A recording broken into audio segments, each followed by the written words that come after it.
موضوع الدرس في أحوال السعداء والأشقياء والرد للمكذبين، سورة القلم، تفسیر ابن کثیر۔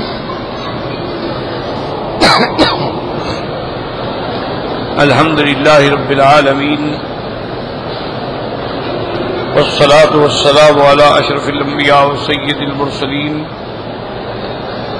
سیدنا محمد وعلى آلہ واصحابہ اجمعین۔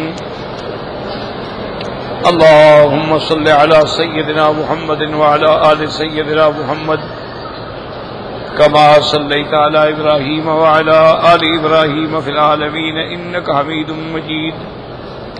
أعوذ بالله من الشيطان الرجيم، بسم الله الرحمن الرحيم۔ إن للمتقين عند ربهم جنات النعيم، أفنجعل المسلمين كالمجرمين، ما لكم كيف تحكمون، أم لكم كتاب فيه تدرسون، إن لكم فيه لما تخيرون، أم لكم أيمان علينا بالغة إلى يوم القيامة، إن لكم لما تحكمون۔ سلهم أيهم بذلك زعيم، أم لهم شركاء فليأتوا بشركائهم إن كانوا صادقين۔ قال المؤلف والمفسر رحمه الله تعالى: ثم قال تعالى: أم لكم كتاب فيه تدرسون، إن لكم فيه لما تخيرون۔ يقول تعالى: أفبأيديكم كتاب منزل من السماء تدرسونه وتحفظونه وتداولونه بنقل الخلف عن السلف متضمن حكما مؤكدا كما تدعونه۔ اب اللہ تبارک و تعالی نے ارشاد فرمایا، مخاطب فرمایا منکرین قیامت سے، مکذبین سے کہ کیا تمہارے پاس کوئی کتاب ہے؟ اللہ تبارک و تعالی کی اتاری ہوئی کتاب ہے اور تم اس کو پڑھتے چلے آ رہے ہو، اور تمہارے پاس وہ محفوظ ہے، اور اس کتاب کے اندر وہ ہے جو تم چاہتے ہو، یعنی تمہارے پاس کوئی کتاب ہی نہیں، کوئی دلیل ہی نہیں۔ ان لکم فیہ لما تخیرون، ام لکم ایمان علینا بالغۃ الی یوم القیامہ، ان لکم لما تحکمون، ای امعکم عہود منا مواثیق مؤکدہ، کیا تمہارے پاس کتاب ہے یا ہماری طرف سے کوئی تمہارے ساتھ عہد کیا گیا، معاہدہ کیا گیا، قسمیں دی گئی کہ جو تم چاہتے ہو وہ ملے گا؟ ان لکم لما تحکمون، اے انہ سیحصل لکم ما تریدون وتشتہون، تمہیں وہ ملے گا جو تم چاہتے ہو، جو تم خواہش کرتے ہو۔ سلہم ایہم بذالک زعیم، اے قل لہم من هو المتضمن المتکفل بہذا۔ قال ابن عباس یقول ایہم بذالک کفیل۔ اللہ نے فرمایا میرے محبوب آپ ان سے پوچھیں کہ آپ جو کہتے ہیں کہ قیامت میں ہمارے لیے بھی آسانی ہوگی، نعمتیں ہوں گی، کیا ان باتوں کا تمہارے پاس کوئی دلیل ہے یا کوئی ضامن ہے؟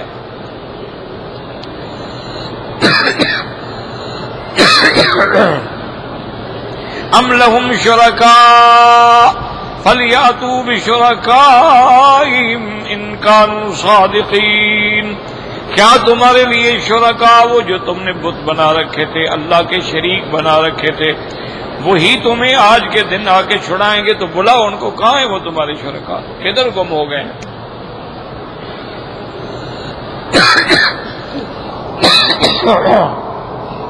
لا حول ولا قوة۔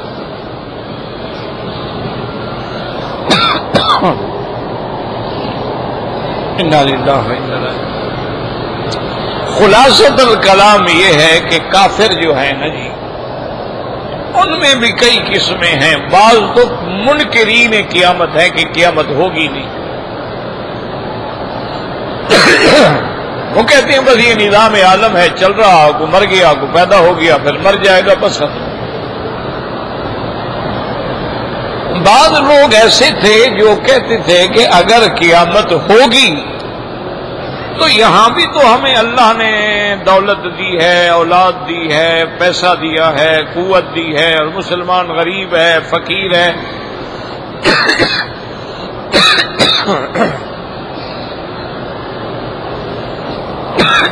لا حول ولا قوت الا باللہ. تو قیامت میں بھی ہمیں یہ سب کچھ مل جائے گا. اس پر اللہ نے رد فرمایا کہ بھی تم جو باتیں کرتے ہو کوئی دلیل ہے؟ کوئی کتاب ہے تمہارے پاس؟ اگر کتاب تمہارے پاس نہیں ہے تو چلو ہم نے تم سے کوئی وعدہ کیا تھا، وہ تمہارے پاس کوئی پیپر ہے، کوئی اسٹامپ ہے، کوئی عقد ہے، معاہدہ ہے. اور اگر نہ دلیل ہے، نہ عقد ہے، نہ معاہدہ ہے، تو کسی نے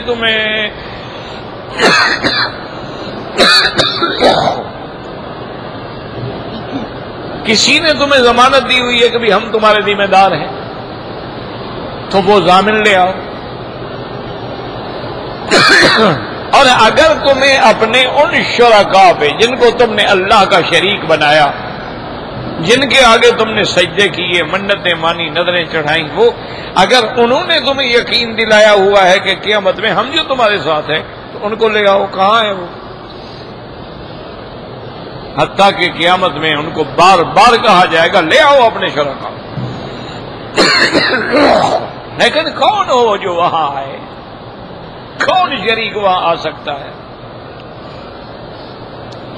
اب فرماتے ہیں یوم یکشف عن ساق ویدعون الی السجود فلا یستطیعون خاشعۃ ابصارهم ترهقهم ذلہ وقد كانوا يدعون الى السجود وهم صالمون فذرني ومن يكذب بهذا الحديث سنستدرجهم من حيث لا يعلمون وأملي لهم إن كيدي متين أم تسألهم أجرا فهم من مغرم مثقلون أم عندهم الغيب فهم يكتبون. لما ذكر تعالى إن للمتقين عند ربهم جنات النعيم بين متى ذلك كائن وواقع فقال يوم يكشف عن ساق ويدعون إلى السجود فلا يستطيعون يعني يوم القيامة وما يكون فيه من الأهوال والزلازل والبلاء والامتحان والأمور العظام. اب اللہ نے فرمایا تھا کہ مومنوں کے لیے وہاں جنت ہوگی، جنت کے باغ ہوں گے ہمیشہ والے. تو اب سوال کرنے والا سوال کرتا ہے وہ کب ہوں گے؟ تو اللہ نے فرمایا وہ اس دن ہوں گے جب قیامت والے دن اللہ تبارک و تعالی اپنے بندی مبارک سے جیسے اس کی شان کو زیبا ہے، جب پردہ ہٹائیں گے اور ان کو سجدے کے لیے پکارا جائے گا، یعنی قیامت کا دن ہوگا. اور وہاں جو زلازل ہوں گے، وہاں جو امتحان ہوں گے، وہاں جو امور عظام ہوں گے، ان میں ایک امتحان یہ بھی ہوگا. وقد قال البخاری ها هنا حدثنا آدم قال حدثنا الليث عن خالد بن يزيد عن سعيد بن ابي هلال عن زيد بن اسلم عن عطاء بن يسار عن النبي سعيد الخدري رضي الله تعالى عنه قال سمعت النبي صلى الله عليه وسلم يقول يكشف ربنا عن ساقه فيسجد له كل مؤمن ومؤمنة ويبقى من كان يسجد في الدنيا رياء وسمعة فيذهب ليسجد فيعود ظهره طبقا واحدا. وهذا الحديث مخرج في الصحيحين وهي في غيرهما من طرق وله الفاظ وهو حديث طويل مشهور. وقد قال عبد الله بن المبارك عن أسامة بن زيد عن إكرمة أن يوم يكشف عن ساق قال هو يوم القيامة يوم كرب وشدة. رواه ابن جرير. ثم قال حدثنا ابن حميد قال حدثنا مهران عن سفيان عن المغيرة عن إبراهيم عن ابن مسعود أو ابن عباس الشك من ابن جرير يوم يكشف عن ساق قال عن أمر عظيم كقول الشاعر شالت الحرب عن ساق. اب مسئلہ یہ سمجھیں کہ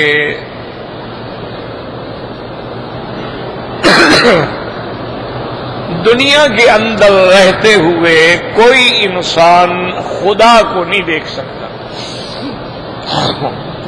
اس کی طاقت ہی نہیں۔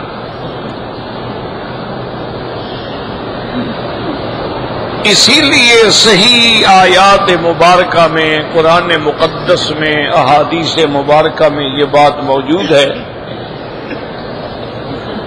کہ اللہ تبارک و تعالی نے جب موسیٰ علیہ السلام کو شرف کلام سے نوازا اور اللہ نے بغیر کسی واسطے کے کلام فرمایا، ورنہ یاد رکھیں اللہ کا نظام ہے کہ اللہ کسی واسطے کے بغیر انسان سے کلام نہیں فرماتا۔ ما کان لبشر ان یکلمہ اللہ الا وحیا او من وراء حجاب او یرسل رسولا فیوحی بإذنہ ما یشاء۔ اللہ نے فرمایا کسی انسان کو یہ طاقت نہیں کہ اللہ اس سے ہم کلام ہو، ہاں یا وحی بھیجیں گے یا پردے کے پیچھے سے اپنی آواز مبارک پہنچائیں گے یا اپنا فرشتہ بھیجیں گے جو اللہ کی وحی لے کے پہنچائے گا۔ براہ راست کلام کرنا جو ہے وہ انسان کی طاقت میں نہیں۔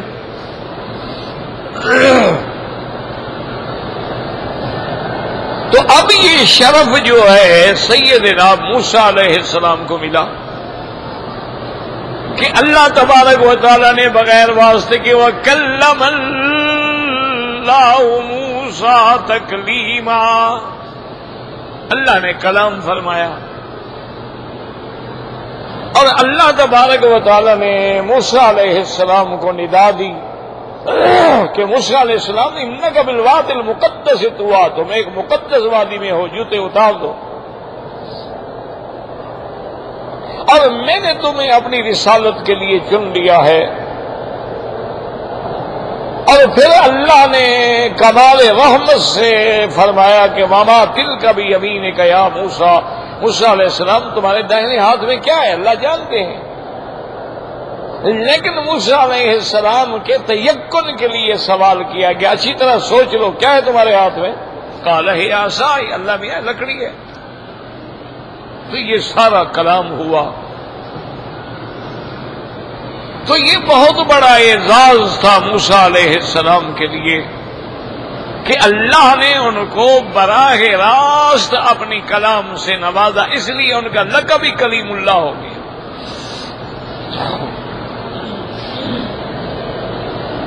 اب جب کلام ہو گیا، اللہ نے رسول بنا دیا، اللہ نے آپ کی دعا سن کے ہارون علیہ السلام کو بھی نبوت سے نواز دیا، تو اب موسیٰ علیہ السلام کے دل میں خیال آیا کہ آج رحمت کی گھڑی ہے کہ اتنا انعام ہو رہے ہیں۔ اسی لیے حکم ہے نا کہ جب قرآن پڑھو اگر آیات رحمت آئے تو اللہ سے رحمت مانگو، اور اگر آیات عذاب ہیں تو اللہ کے عذاب سے پناہ مانگو۔ قرآن میں غور کرو، تدبر کرو، تفکر کرو۔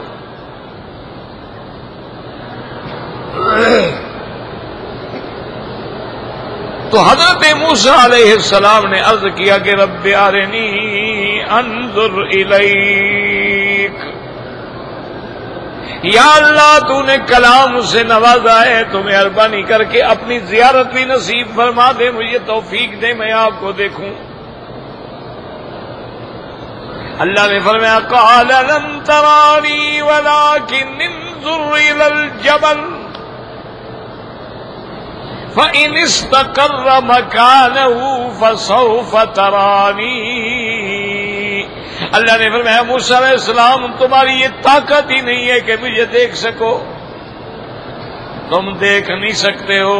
اچھا تمہاری تسلی کے لیے ہم اس پہاڑ پہ اپنی تجلی ظاہر کرتے ہیں، پہاڑ پہ نظر رکھو، دیکھو کیا پہاڑ میری ایک تجلی کا متحمل بھی ہو سکتا ہے کہ نہیں ہو سکتا۔ فلما تجلى ربه للجبل جعله دكا وخر موسیٰ صعقا۔ اللہ نے جب پہاڑ پہ تجلی ڈالی تو پہاڑ ریزہ ریزہ ہو گیا، موسیٰ علیہ السلام بے ہوش ہو کے گر گئے۔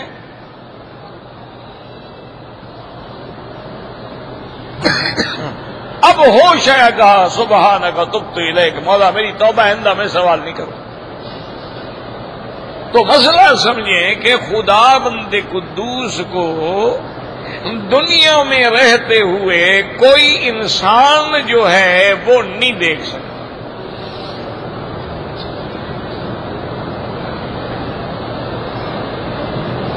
اور اس پر دلیل جو ہے میں نے آپ کو بتلا دیا کہ جب کلیم اللہ نہیں دیکھ سکتے تو کسی دوسرے کی کیا طاقت ہے۔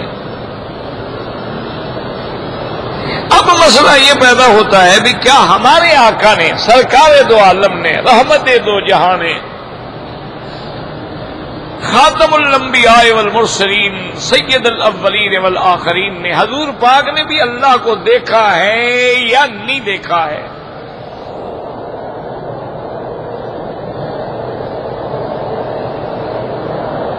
ایک تو عام طور پر لوگوں کو مغالطہ لگتا ہے کہ سورۃ النجم میں جو آیات مبارک ہے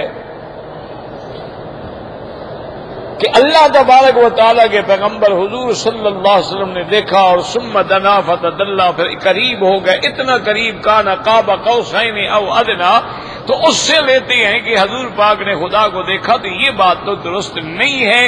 اس آیت میں اللہ کی رؤیت کا کوئی تعلق نہیں، اس سے مراد جبریل علیہ السلام کا دیکھنا ہے۔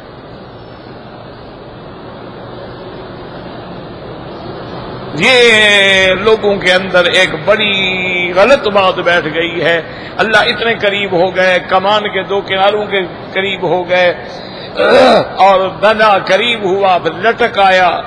تو یہ ساری باتیں جو ہیں یاد رکھو، یہ اس کا تعلق خدا سے نہیں ہے۔ یہ آیات مبارک جو ہیں یہ رؤیت جبریل علیہ السلام سے تعلق رکھتی ہیں۔ حضور صلی اللہ علیہ وسلم نے خود فرمایا تھا کہ جبرائیل میں تمہیں تمہاری اصلی صورت میں دیکھنا چاہتا ہوں، کہ تم میرے پاس آتے ہو انسان کی شکل میں، آدمی کی شکل میں، لیکن تمہاری اصلی صورت کیا ہے وہ مجھے دکھلاؤ، کبھی اپنی اصلی شکل دکھلاؤ۔ تو جبریل نے کہا حاضر یا رسول اللہ۔ تو ایک دفعہ حضور پاک نے دیکھا، حضور مکے میں تھے، اور علماء بعض فرماتے ہیں کہ غار حرا کے سامنے یعنی نیچے میدان میں تھے، اور بعض فرماتے ہیں کہ مینا میں تھے، اور جبریل علیہ السلام جو ہیں وہ اپنی اصلی صورت میں آئے۔ جب وہ اصلی صورت میں آئے تو حضور فرماتے ہیں کہ سد الافق، یہ آسمان اور زمین کا جو خلا ہے نا یہ سارا بھر گیا۔ فاغمی علی رسول اللہ، حضور بے ہوش ہو گئے اور زمین پہ آپ نے۔ اب جبریل قریب آیا، اس نے فوراً اپنی شکل بدل لی، انسان کی شکل میں آیا اور آگے حضور کے قریب ہوا اور کہا یا رسول اللہ انت رسول اللہ وانا جبرائیل، آپ اللہ کے رسول ہیں، میں تو جبریل ہوں۔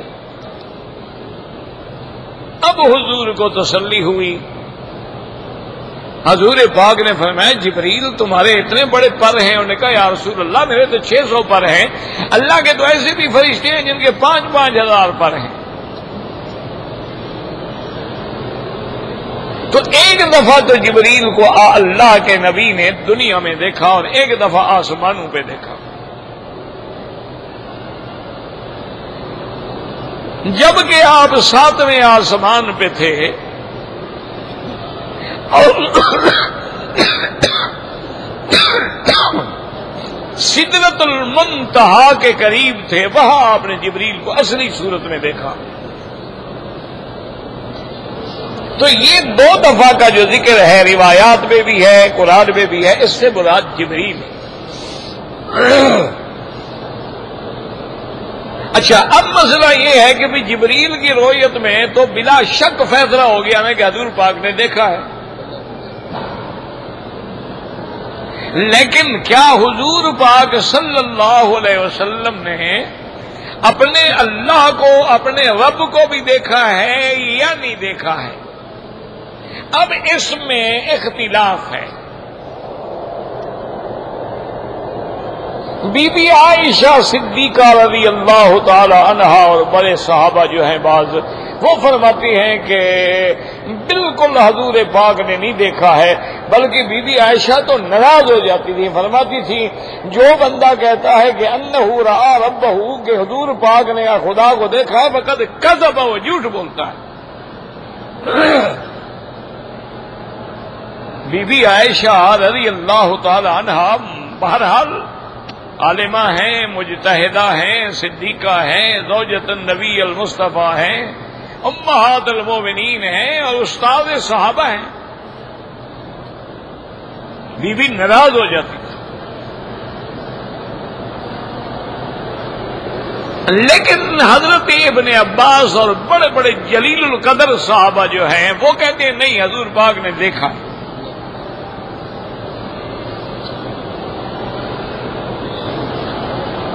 اچھا، بی بی عائشہ یہ بات کیوں کہتی تھی؟ ان کا اپنا یعنی ایک دلیل بھی تھی، اجتہاد بھی تھا۔ وہ کہتی تھی قرآن کہتا ہے کہ لا تدرک الابصار، اللہ کو تو کوئی آنکھ احاطہ کر ہی نہیں سکتی، تو پھر کیسے دیکھا ہے؟ یہ تو قرآن کے خلاف ہے۔ لیکن یاد رکھیں یہ مسائل ہوتے ہیں، اختلافی مسائل ہوتے ہیں، اس میں مجتہد جو ہے نا، یاد رکھو ہمیشہ مجتہد اگر غلطی بھی کرے تو اس کو ثواب ملتا ہے، گناہ نہیں ہوتا۔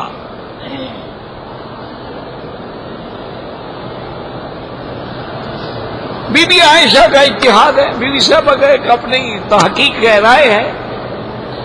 بی بی صاحبہ تو حضور کے جسمانی معراج کی بھی قائل نہیں تھی،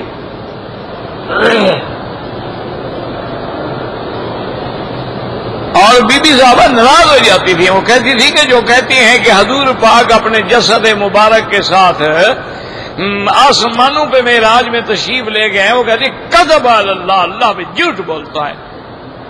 واللہ مجھے خدا کی قسم ہے، حضور میرے بستر سے ایک سیکنڈ کے لیے بھی جدا نہیں ہوئے، تو آسمان پہ کیسے چلے گئے؟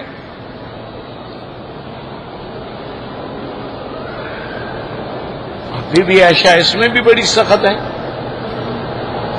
وہ کہتی ہیں حضور میرے بستر پہ تھے، میرے نوبہ میرا تھا، میرا گھر تھا، میرا فراش ہے، ایک منٹ کے لیے حضور میرے بستر سے نہیں اٹھے، تو آسمان پہ کیسے گئے؟ اچھا، حضرت معاویہ جیسا آدمی، بڑا معاویہ رضی اللہ تعالیٰ عنہ جلیل القدر صحابہ میں ہیں اور کاتب الوحی ہیں، اور جن کے لیے اللہ کے نبی نے دعا کی تھی، وہ بھی کہتے ہیں کہ حضور پاک کو معراج جو ہے وہ خواب میں تو ہوا ہے، روحانی تو ہوا ہے، جسمانی نہیں ہوا ہے۔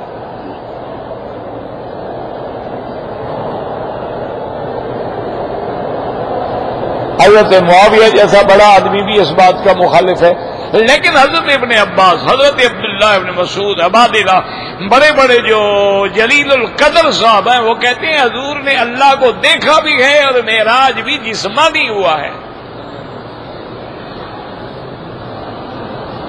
اور معراج نیند میں نہیں ہوا، حضور کو جگایا ہے جبریل نے، براق لائے ہیں، براق میں بٹھایا ہے، لے کے گئے ہیں۔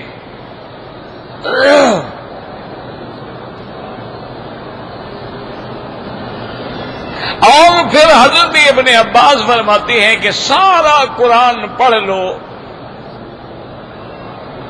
لفظ عبد جو ہے وہ کبھی روح پہ نہیں بولا گیا، عبد کا اطلاق جو ہے وہ روح اور جسد دونوں پہ ہوتا ہے، صرف روح کو عبد نہیں کہا جاتا۔ تو اللہ قرآن میں فرماتے ہیں سبحان الذی اسری بعبدہ، تو لفظ عبد ہے، اور آگے بھی اللہ فرماتے ہیں وَأَوْحَىٰ إِلَىٰ عَبْدِهِ مَا أَوْحَىٰ، تو عبد کا معنی ہی یہی ہوتا ہے کہ روح اور جسد ہو، اور روح لطیف چیز ہے۔ پھر ابن عباس فرماتے ہیں کہ صحیح حدیث ہے، حضور فرماتے ہیں اُتِیتُ بِبُرَاقٍ، میرے لیے جنت سے سواری لائی گئی، جس کا نام براق ہے. براق کیوں کہتی ہیں؟ بعض علماء نے فرمایا کہ اس کی رنگت جو تھی وہ لمعان تھا، ایسے چمکتی تھی، اور بعض علماء نے فرمایا وہ اتنی تیز رفتار تھی جیسے آسمانی بجلی ہوتی، برق سے ہے. اور یہ تو حضور نے بھی فرمایا کہ وہ براق جو تھی میری سواری وہ اتنی تیز رفتار تھی کہ جہاں اس کی نظر پڑتی تھی وہاں قدم رکھتی تھی.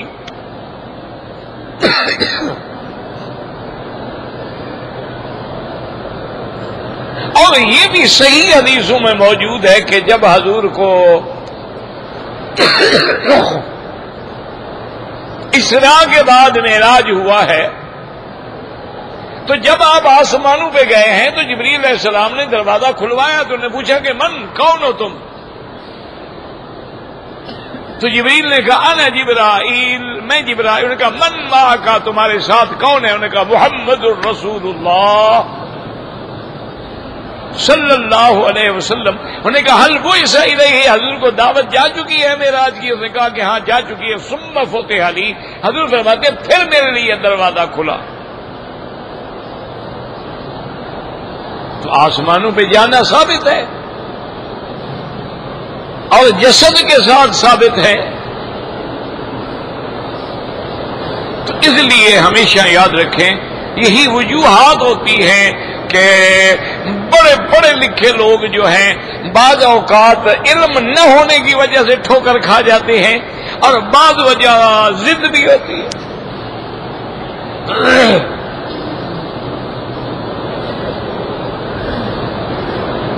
اور ضد کا بھی دنیا میں کوئی علاج نہیں. آپ ایک ضد پہ ہیں، جو مرضی آئے کوئی کر لے. آپ نے جیسے قسم کھائی ہوئی ہے کہ نماز ہم نے ٹک ٹک کر کے پڑھنی ہے، جو مرضی ہے مولوی تقریریں کرتا رہے. 5 دفعہ امام حرم کے پیچھے نماز پڑھتے ہو، تمہیں نماز پڑھنا نہیں آیا؟ کبھی رکوع کیسے ہوتا ہے، سجود کیسے ہوتا ہے، قیام کیسے ہوتا ہے، قعود کیسے ہوتا ہے، یعنی 5 دفعہ پریکٹیکل تمہیں سکھایا جا رہا ہے.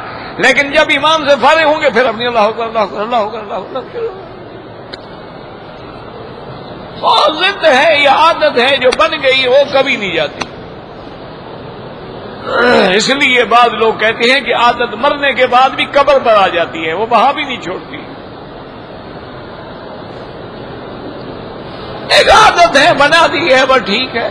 عادت ہے ہماری کہ جناب آپ لاکھ قرآن سنائیں، کل شریف ہم نے کرنے ہیں ورنہ ناک کٹ جائے گی. حضور ناراض ہوتے ہیں تو ہو جائیں لیکن برادری میں ناک تو رکھنی ہے. ایک ضد ہے، اس کا کیا علاج ہے؟ کیا کہہ سکتے ہیں آپ؟ ساری دنیا کے مولوی جو ہے نا، میں دعوے سے اللہ کے گھر میں بیٹھ رہا کے کہہ رہا ہوں، ایک حدیث ضعیف بھی نہیں ثابت کر سکتے کہ اذان سے پہلے صلاۃ والسلام پڑھے جاتے ہیں، لیکن پڑھتے ہیں. ضد ہے.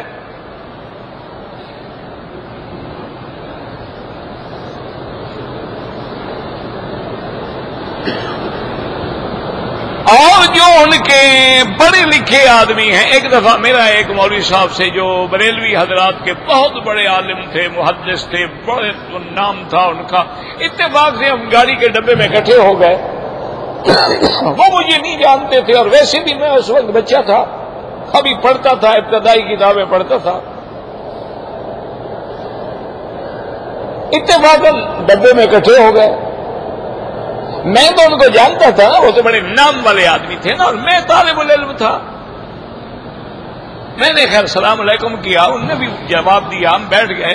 تو میں نے بڑے پیار سے پوچھا، میں نے کہا حضرت گزارش یہ ہے کہ اذان سے پہلے صلاۃ و سلام ہے یا بعض جگہ جو ہے وہ درود تاج بھی پڑھا جاتا ہے اور بعض جگہ جو ہے اذان کے بعد بھی صلاۃ و سلام پڑھے جاتے ہیں اور بعض جگہ جو ہے مساجد میں نماز جمعہ کے بعد خاص طور پہ کھڑے ہو کے صلاۃ و سلام پڑھے جاتے ہیں. یہ وہابی لوگ ہمیں بڑا تنگ کرتے ہیں. آپ چونکہ اتنے بڑے عالم ہیں، مہربانی کر کے کوئی دلیل ہمیں دیں قرآن میں یا اللہ کے نبی کی حدیث میں کوئی حکم ہے. تو انہوں نے دیکھا اور کہا کہ دیکھو بیٹا، سچی بات پوچھو تو نہ قرآن میں ہے نہ حدیث میں. عالم آدمی تھا، آخر کیسے سفید جھوٹ بولتا، خود بھی محدث تھا. انہوں نے کہا حدیث میں بھی نہیں ہے، قرآن میں. میں نے کہا جی صحابہ نے کیا؟ انہوں نے کہا صحابہ نے بھی نہیں کیا.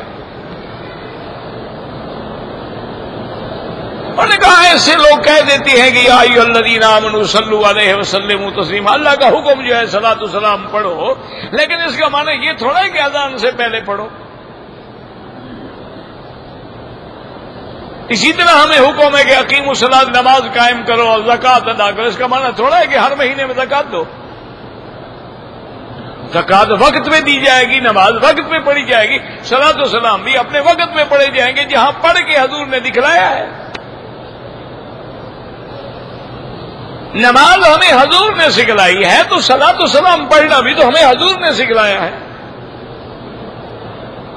اب یہ مانا نہیں کہ جی چونکہ نماز کا حکم ہے لہذا پڑھ لو، ابھی فجر کی پڑھ لو.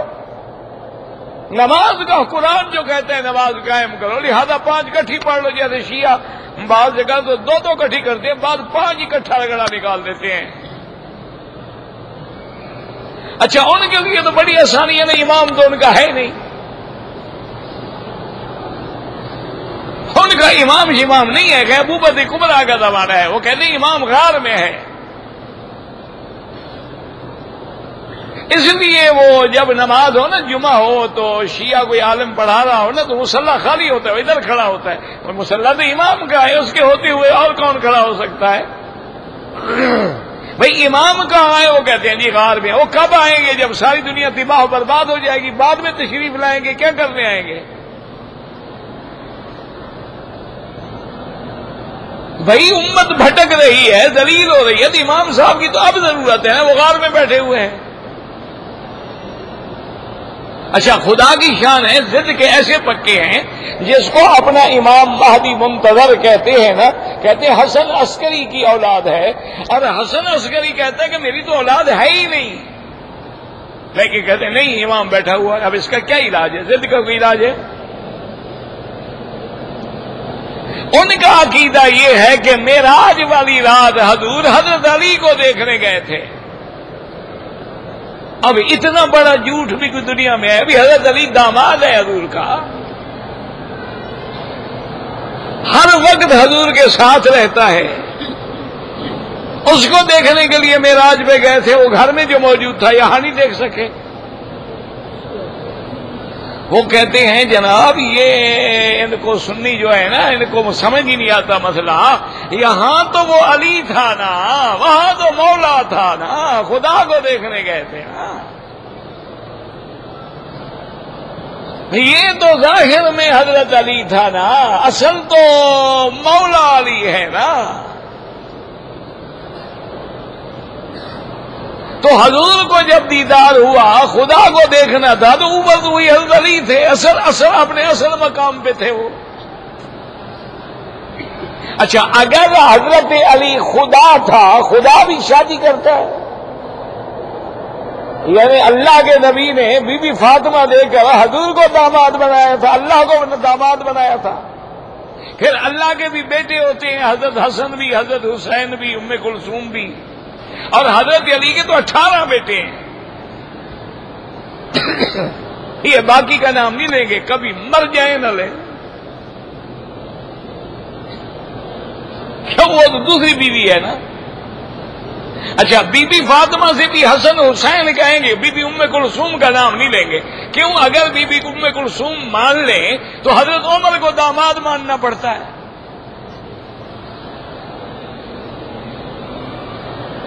بس عجیب قوم ہے. اس لیے میں نے کہا نا کہ ضد کا کیا علاج ہے؟ جو قبروں پہ کھڑا ہے وہ ضد میں کھڑا ہے، جو مرضی آئے کر لو، پڑھے لکھے ہیں، PhD ہے، لیکن داتا کے لنگر سے دال اور وہاں سے چاول آئیں گے تو کھائیں گے نا. لنگر داتا کا ہے، داتا صاحب پکا کے دے رہے ہیں یا تم دے کے چڑھا رہے ہو؟ خدا کا خوف کرو، داتا تو خدا ہوتا ہے. ان کا نام تو حضرت علی ہجویری ہے رحمت اللہ علیہ. ایک عادت ہے کھڑے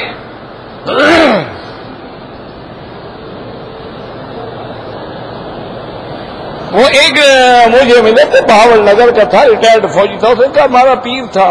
تو ایک دن مجھے خیال آ گیا میں نے اس کے خلیفے سے پوچھا، میں نے کہا یار میں تو خود مرید ہوں نا حضرت کا، میں تو غلام ہوں، لیکن میں عصر کو آیا تو حضرت بیٹھے رہے، مغرب کو آیا تو بیٹھے رہے، عشاء کو آیا تو بیٹھے رہے، حضرت نے نماز تینوں نمازیں نہیں پڑھی۔ ہو بدبخت، کیا بکواس کر رہے ہو؟ نماز تمہارے میرے جیسے لوگ پڑھتے ہیں، حضرت تو اللہ کے ساتھ ملے ہوئے ہیں، ان کو نماز پڑھنے کی کیا ضرورت ہے؟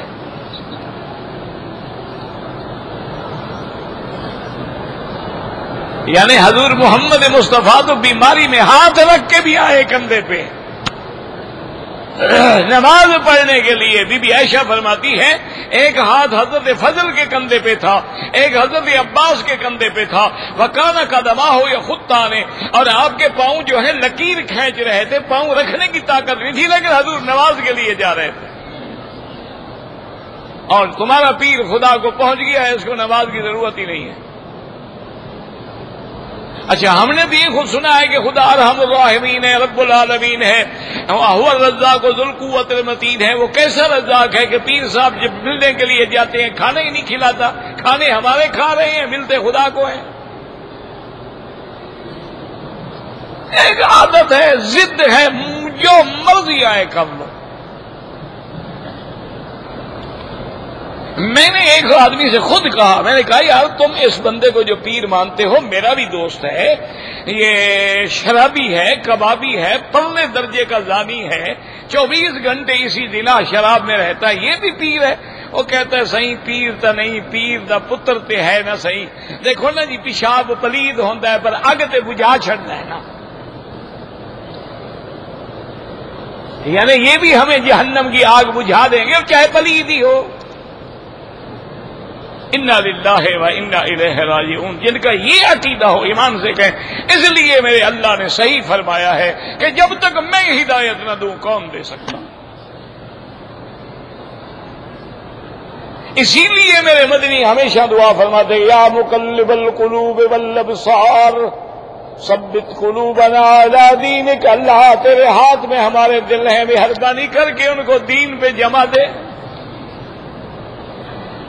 اللہ جب تک ہدایت نہ دے، یعنی حج پڑھتے ہو، عمرے کرتے ہو، نمازیں پڑھتے ہو، مدینے جاتے ہو، نہ تمہیں نماز پڑھنا آیا ہے، نہ تمہیں حضور پاک کی شکل بنانے آیا ہے، نہ سرکار دو عالم کا تمہیں لباس آیا ہے، نہ حضور کے عادات ہیں، نہ اقوال ہیں، نہ افعال ہیں، نہ اعمال ہیں، اور ویسے ہم عاشق ہیں جی کملی والے کے، جان قربان ہے، لیکن داڑھی کا بوجھ نہیں اٹھا سکتے، ویسے جان قربان ہے حضور پر۔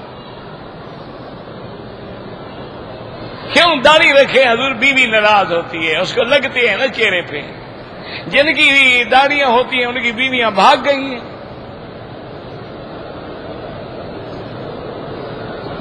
اور ایک بات یاد رکھو ایمان سے کہو، عورت کی داڑھی ہوتی ہے؟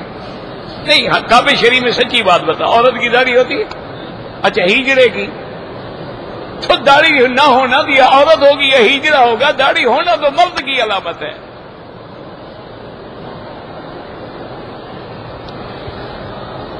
اب تمہاری مرضی، تم مردوں سے نکال کے اپنے آپ کو عورتوں میں لے جاؤ یا خسرے میں لے جاؤ، تمہاری مرضی، ہمارا کیا، ہمیں کیا تکلیف ہے؟ تو اس لیے مسئلہ سمجھو کہ اب ایک صحابی بی بی فرماتی ہے اللہ کو نہیں دیکھا، یہ صحابہ فرماتی ہیں خدا کو دیکھا ہے۔ اس لیے ہم محتاج ہیں محدثین کے، فقہا کے، ائمہ کے، اللہ ان کی قبروں پہ کروڑوں رحمتیں فرمائے۔ اب دیکھیں نا، ادھر بی بی عائشہ ہے، ادھر ابن عباس ہے، ادھر معاویہ ہے، ادھر عبداللہ ابن مسعود ہے، اتنے بڑے لوگ ہیں۔ اگر ہم اپنے عقل پہ آتے تو لازماً کہتے بھی یہ دو سچے ہیں، دو غلط ہیں، لیکن یہ فقہا کا، علماء کا، محدثین کا کمال ہے، انہوں نے کہا نہیں نہیں، سمجھے نہیں ہو، دونوں سچے ہیں۔ بھئی دونوں کیسے سچے ہیں؟ انہوں نے کہا جناب پہلے یہ تو دیکھو حضور کو معراج مکے میں ہوا یا مدینے میں؟ انہوں نے کہا جی مکے میں۔ ہجرت سے پہلے ہوا یا بعد میں؟ انہوں نے کہا جی ہجرت سے پہلے ہوا۔ انہوں نے کہا بی بی عائشہ تو ابھی بیوی بن کے حضور کے گھر میں بھی نہیں آئی تھی، تو حضور کیسے بستر پہ لیٹے ہوئے تھے؟ بی بی عائشہ کی تو شادی ہوئی مدینے میں، تو معلوم ہوا بی بی عائشہ کسی اور معراج کا ذکر کر رہی ہے، وہ اس معراج کے بارے میں تو ہے ہی نہیں، موجود ہی نہیں ہے۔ حضرت معاویہ کا ایمان فتح مکہ کے بعد ہے اور معراج ہجرت سے پہلے ہے، تو حضرت معاویہ کی روایت کیسے قابل قبول ہو سکتی ہے؟ معلوم ہوتا ہے کہ حضرت معاویہ ابھی کسی اور روحانی معراج کی بات کر رہے ہیں، چونکہ حضور کا ایک معراج نہیں کئی معراج ہیں، یاد رکھو، بلکہ اسی معراج میں بھی کئی معراج ہیں۔ سمجھنے کی کوشش کرو، صرف حلوے پہ زور نہ رکھو، جھنڈیاں لگانے پہ زور نہ رکھو، عشق ہے تو میرا اس کی جب حضور پہ نمازیں فرض ہوئی کتنی 50 نیچے آئے تو حضرت موسیٰ علیہ السلام نے عرض کیا کہ ارجع الی ربک واسأل التخفیف، آپ واپس جائیں اپنے اللہ سے تخفیف مانگیں۔ حضور واپس گئے، پھر 5 معاف ہوئی، پھر واپس گئے، پھر 5 معاف ہوئی، حتیٰ کہ آخر میں اللہ نے فرما دیا میرا مدنی میرے فیصلے کبھی نہیں بدلا کرتے، تیری امت 5 پڑھے گی، میں نے چونکہ 50 کا فرض کیا تھا، ہم 50 لکھیں گے، امت تیری 5 پڑھا کرے گی۔ اچھا، تو حضور اگر پہلی دفعہ گئے تھے اسی وقت 45 معاف کر دیتے، پھر یہ کیا بات تھی کہ جاتے ہیں 5 معاف ہوتی ہیں پھر جاتے ہیں؟ اس لیے علماء نے کہا کہ یہ معراج تھا۔ اللہ نے فرمایا ایک معراج میں محمد اور 5 معراج کر لو، جا رہے ہیں پھر آ رہے ہیں پھر جا رہے ہیں، اسی کا نام تو معراج ہے نا۔ معراج اسی کا نام تو ہے، عروج اسی کو تو کہتے ہیں۔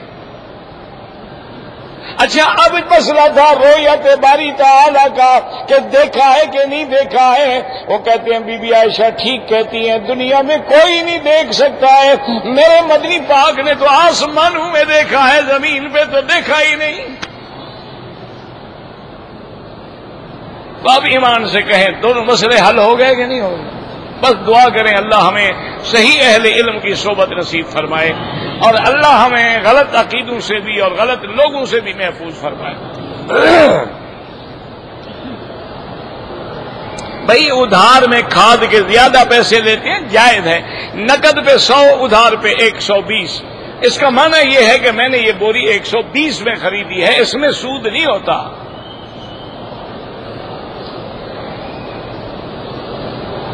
میں ان پڑھ آدمی ہوں، کوئی نیا کپڑا خریدتا ہوں تو عیب لگ جاتا ہے، لا حول ولا قوت الا باللہ پڑھا کرو۔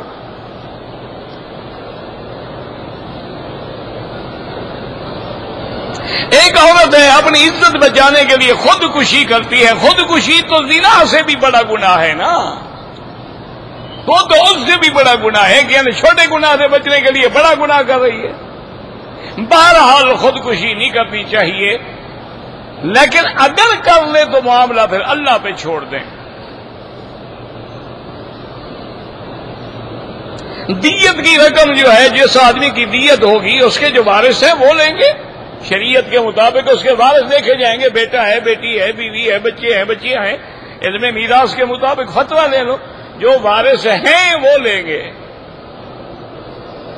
خالہ کا شوہر جو ہے پتہ نہیں وہ کیا ہوتا ہے، مجھے تو سمجھ نہیں آتا کہ اس سے بہرحال پردہ کوئی نہیں۔ دوران پرواز اگر جہاز اڑ رہا ہو نماز ہو سکتی ہے، بالکل ہو سکتی ہے۔ اللہ حکومت سعودیہ کو تو جزائے خیر دے، ان کے جتنے سعودی ایئر لائن کے جہاز ہیں نا، ہوائی جہاز، ان کے اندر مسجد ہے، باقاعدہ مصلی ہیں، مسجد ہے، قبلے کا کمپس لگا ہوا ہے، جماعت ہوتی ہے باقاعدہ۔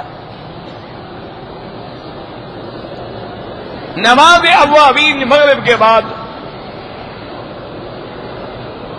اللہ سب کی پریشانیاں دور فرمائے۔ طواف کے دوران غلاف کعبہ نہیں پکڑنا، طواف ختم کر کے ملتزم پہ کھڑے ہو کے دعا مانگو۔ اللہ کے پیغمبر جب ہم مزار مبارک پہ سلام پڑھیں گے تو سنتے ہیں، طواف کی اشارہ جو اللہ اکبر وللہ الحمد، اور کوئی دعا نہیں۔ ویسے علماء نے لکھا ہے کہ ایمانا بک و تصدیقا بکتابک و وفاء بعہدک، لیکن حضور سے ثابت نہیں ہے۔ 4-5 طواف جو ہے اکٹھے کر لیں، لیکن ہر طواف کی نیت الگ کرنی ہوگی، پھر بعد میں 2 رکعت پڑھیں وہ جائے۔ یہ نہیں کہ ایسے 21 چکر لگا لو تو 3 ہو جائے، ایسے نہیں ہوگا۔ ایک طواف ختم ہوگا، پھر واپس آؤ، نیت کرو، پھر چلو۔ پورے مکے میں جہاں بھی نماز پڑھو 1 کا لاکھ ملتا ہے۔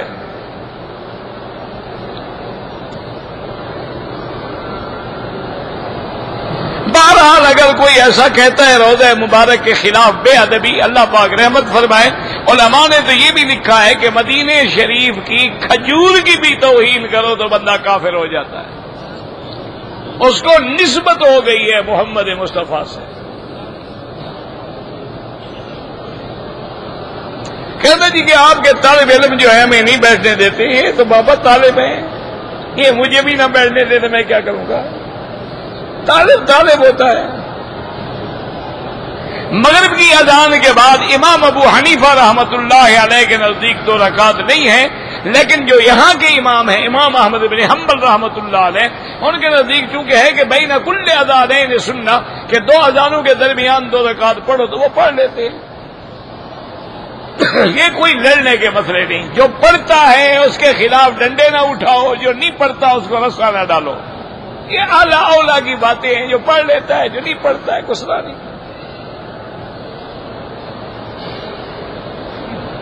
میں مدینہ منورہ سے بغیر احرام گیا، فوراً مدینے جا کے عمرہ کرو ورنہ دم دینی پڑے گی۔ میقات ہے مدینہ شریف، یا تو کوئی عذر ہو۔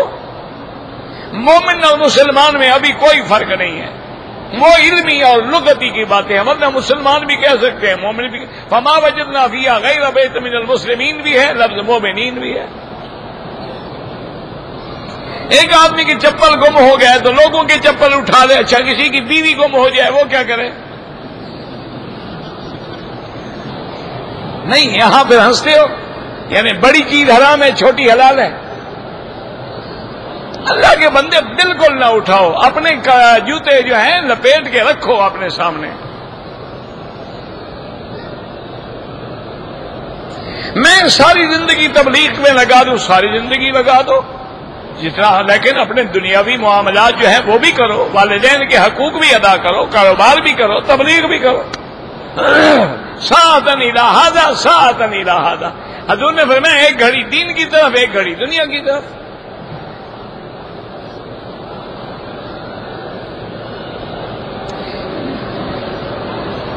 کہتے ہیں جی کہ ایک بریلوی مولوی کہتا ہے کہ مدینہ منورہ کی دیواروں کو چومنا جو ہے وہ جائز ہے، دلیل یہ ہے کہ بارکنا حولہ، وہ تو بیت المقدس کے لیے ہے آیت، مدینہ کے لیے ہے ہی نہیں۔ اچھا مولوی ہے تو جاؤ وہاں جا کے چومو۔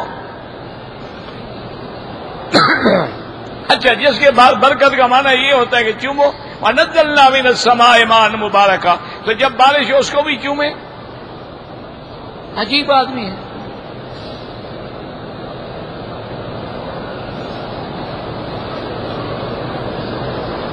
عمرے پہ آنے سے پہلے لوگ پھول پہناتے، ہار ڈالتے، یہ بدعت ہے، رواج ہے، اس کا شریعت سے کوئی تعلق نہیں۔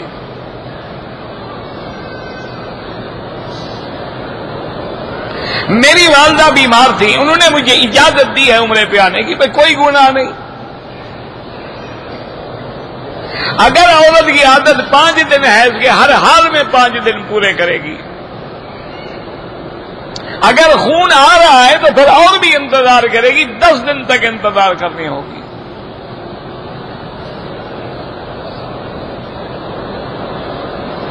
آپ نے لکھا ہی عجیب سے ہے تو میں کیا ترجمہ کروں؟ ان جہنم مضمن، کیا مضمن؟ مضمن تو قرآن میں لفظ ہی نہیں ہے کہیں۔ اگر احرام کی حالت میں چند لمحات کے لیے چہرے پہ کپڑا پڑ گیا کچھ نہیں ہوتا ہے، انشورنس بالکل ناجائز ہے۔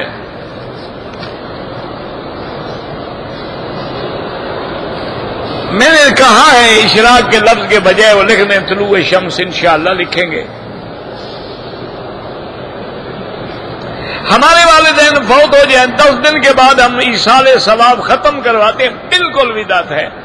پورا ہر سال روز پڑھتے رہو ان کے لیے قرآن۔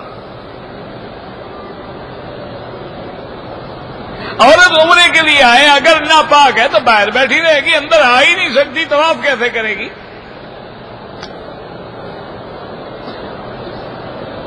مکہ مدینے سے مکہ آئے، ہر حال میں احرام باندھے، میقات ہے۔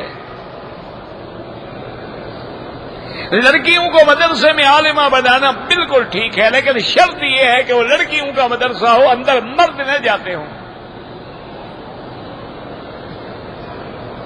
حق والی جماعت ایک ہے، وہ جو 4 امام ہیں وہ ایک ہی ہیں، وہ قرآن حدیث کے تابع ہیں، وہ الگ الگ نہیں ہیں۔ یہ حرم کا 50 دروازہ ہے، آپ سب کعبے کی طرف رہے ہیں۔ یہ جماعت الگ الگ نہیں ہوتی۔ جب عقیدہ ایک ہے، قرآن ایک ہے، حدیث ایک ہے، وہ تو فقہی مسائل میں اختلاف ہے۔ عورت اور مرد کی نماز میں بہت بڑا فرق ہے۔ عورت امام نہیں بن سکتی، مرد امام بن سکتا ہے۔ عورت کے لیے اول صف ہے، مرد کے لیے آخر صف ہے۔ مرد کے لیے مسجد میں نماز افضل، عورت کے لیے گھر میں نماز افضل، تو کئی فرق ہے۔ عید کی نماز جو ہے بعض ائمہ کے نزدیک 12 تکبیرات ہیں، بعض ائمہ کے نزدیک 6 تکبیرات ہیں، کوئی مسئلہ نہیں ہے۔ 12 کہہ دیا تو جائز ہے، 6 کہہ دیے تو جائز ہے، کیا ہوتا ہے؟ تقلید اور اتباع ایک ہی چیز ہے۔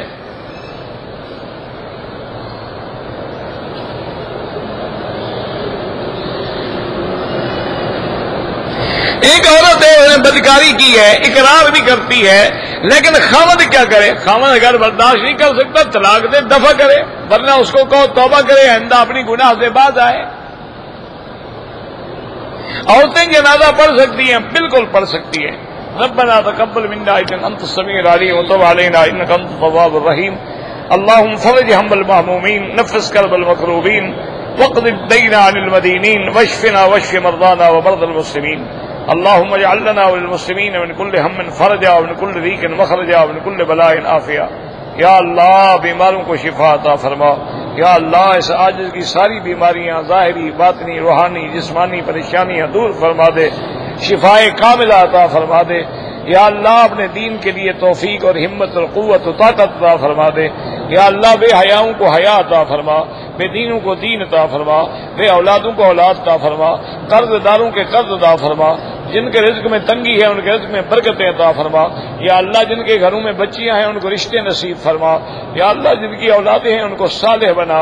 یا الہ العالمین تمام عالم اسلام کی حفاظت فرما۔ یا اللہ مسلمان جس ملک میں ہیں ان کی جان مال آبرو عزت کی حفاظت فرما۔